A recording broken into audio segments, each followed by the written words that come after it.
Hey guys, welcome back. I hope you're having an amazing day. Let's get right into the stories. The first story is titled, Quit Swimming So Stupid, My Grandson is Copying You. It all starts with the most infernal of devices at the gym. The treadmill. See, a friend of mine who is basically a professional gym rat told me, Dude, bro, guy, you gotta up your cardio game. And insists that a half hour on a treadmill every time I hit the gym would be a good plan. Life pro tip. When someone addresses you as dude bro guy, seek a second opinion. Did the treadmill thing for a few weeks, and then I noticed anytime I went downhill my knee was like, hey, you're an a-hole, stop that, which was a problem. As I have a dog who likes to go on walks and where I live is not precisely known for its flat terrain, this was an issue. Then it got worse. Now it was downhills and stairs. Deadlifts? Squats? Leg press? No problem. Slight downhill? Stairs? Oh no.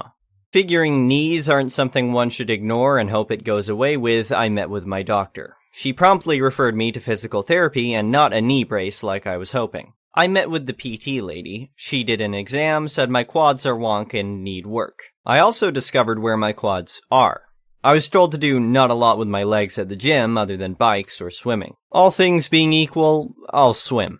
I can swim, but I cannot swim well for very long. Turns out being out of breath and trying to get actual air in isn't as easy as it used to be, especially when some fat ass is splashing water all around. Until my lungs catch up with the rest of me, I've adopted what I call the fatty twirl. 4 or 5 strokes of freestyle, roll onto my back, and then kick with the legs until I've got air in me. Then roll back for more and pray I haven't gotten close enough to the edge of the pool to smack my hand into it. I assume I'm doing well because PT lady hasn't given me that I am disappoint look typically reserved for dentists when one has forgotten to floss. But that brings us to yesterday. Normally I go in the morning, mostly in the interests of avoiding shrieking children while I'm trying to do my thing. But work was nutty and I went later than I usually do.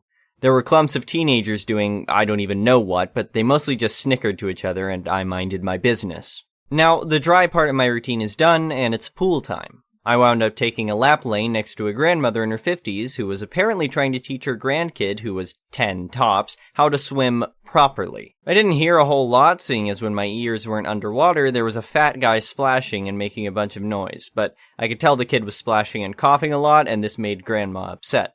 I didn't pay attention because it wasn't my business and there were lifeguards. I just wanted to get my laps done. Was on an extended period of back float time trying to catch my breath when I was ambushed by a pool noodle. Said noodle was applied directly to my face and not gently. While not painful, a noodle to the noggin is quite startling. I believe the first words out of my mouth were, "What the hell?" It was Grandma wielding the noodle, and she was giving me a very stern look. "Watch your language and stop doing that." I asked Grandma what it was I was doing that led her to believe smacking me with a noodle was a good idea. Grandma informed me that I was swimming stupid and her grandson wanted to copy me, so I needed to stop. After I confirmed that was in fact why I was assaulted with a noodle, I suggested that she might have better luck in the kids' part of the pool. You know, the one over there, far away from me. She said she was just fine here. I was the one causing the problem. I thanked her for her opinion and promptly resumed my swim. On my return trip, this woman stepped into my lane and grabbed my ankle.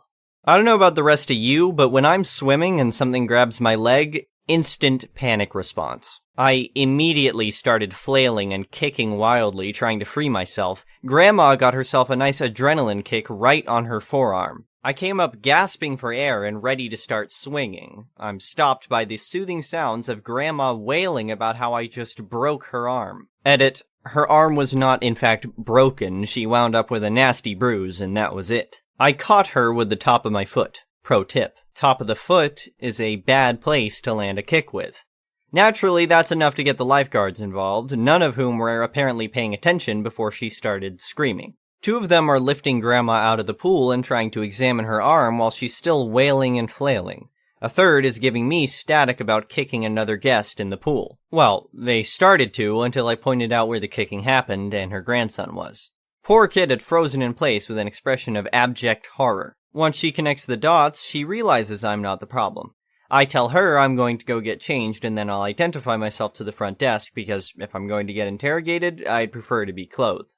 I did my thing, and by the time I'd showered and changed, there was a manager at the desk apologizing for what had gone on. They reviewed the tapes, and that woman's membership had been terminated, and they're very sorry. Please don't sue us. Best. Interrogation ever. The next story is titled, Neighbor Threatens Farmer and Calls Police for Alleged Trespassing on His Own Land, but Faces Epic Revenge from Farmer Who Won't Be Messed With. My family has owned a farm for generations, and I've been running it for years. It's hard work, but it's also incredibly fulfilling, and I wouldn't trade it for anything in the world. The farm is situated in a rural area, and there are several neighboring homes on one side. Most of the people in these homes appreciate the peace and quiet of the countryside, and we all get along well. However, one neighbor in particular made it his mission to make my life miserable.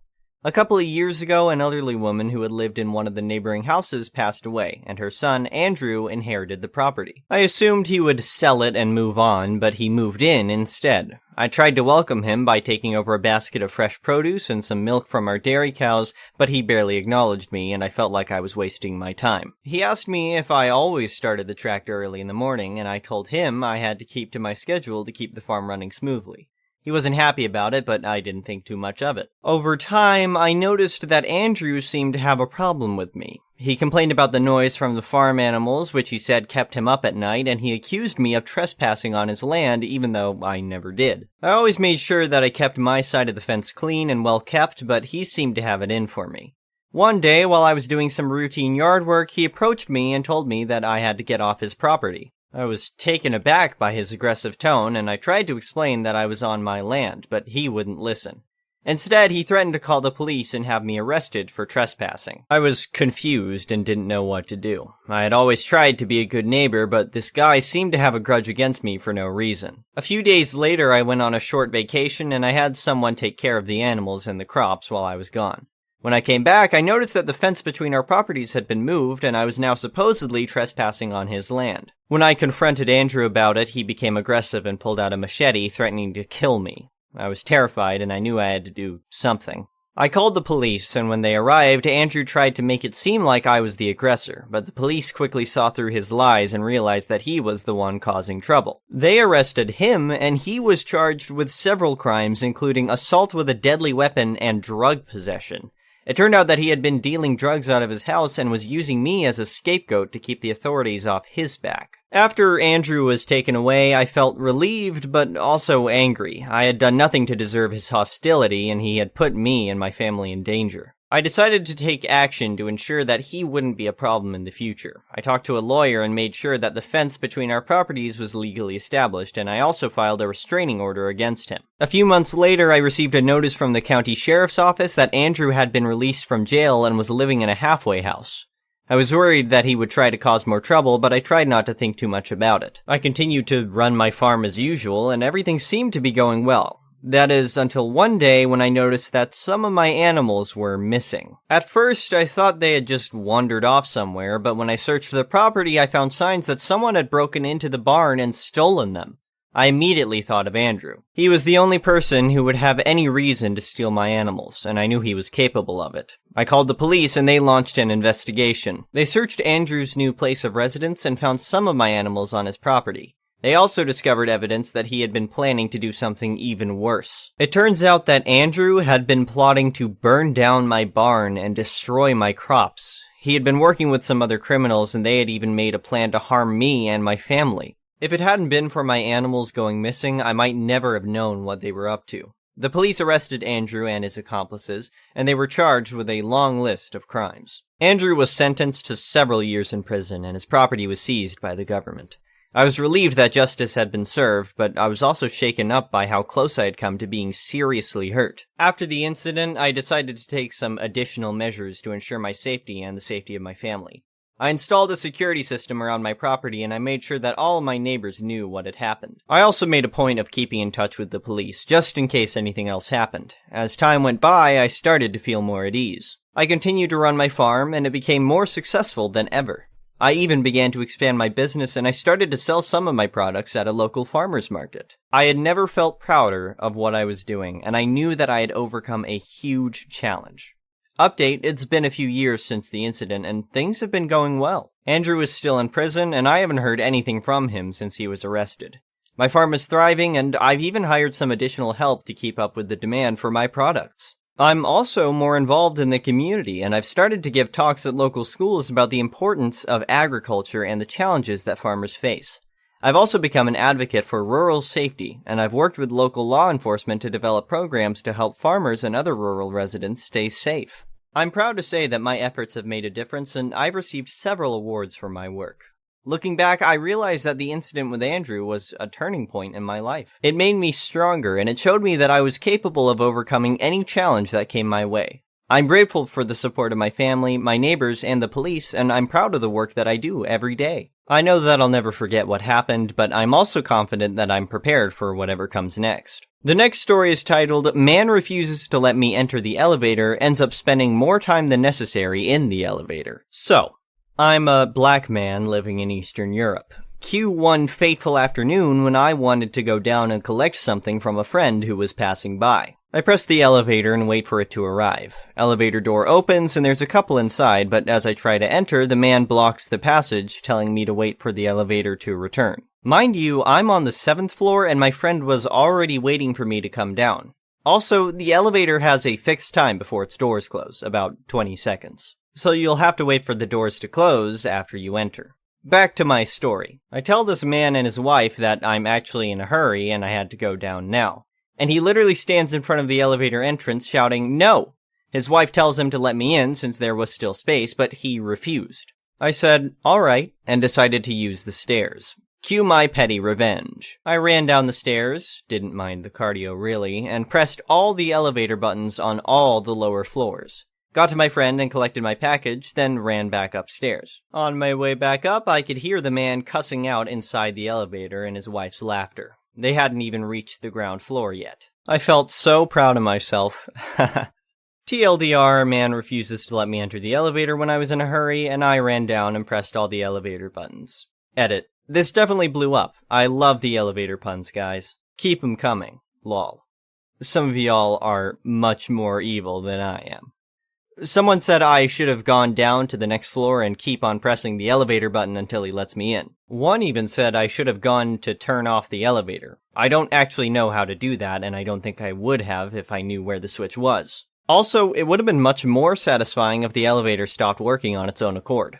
COVID or racism? I don't know, and I actually don't care. I was wearing a mask, but he wasn't. The last story is titled, Crazy Karen at a Starbucks. This just happened at the Starbucks I'm still sitting at. I'm a regular customer at a Starbucks in my town, and for reference, I was just sitting at a table watching this happen. So, a woman walks up to the counter with her drink, dragon fruit iced tea with lemonade in it, and calls over the barista. Woman. Hi, sir, could you please remake this drink? Barista. Yeah, sure, what was the problem with it? Woman. It made me feel sick. There's something wrong with your lemonade. Remake it right now.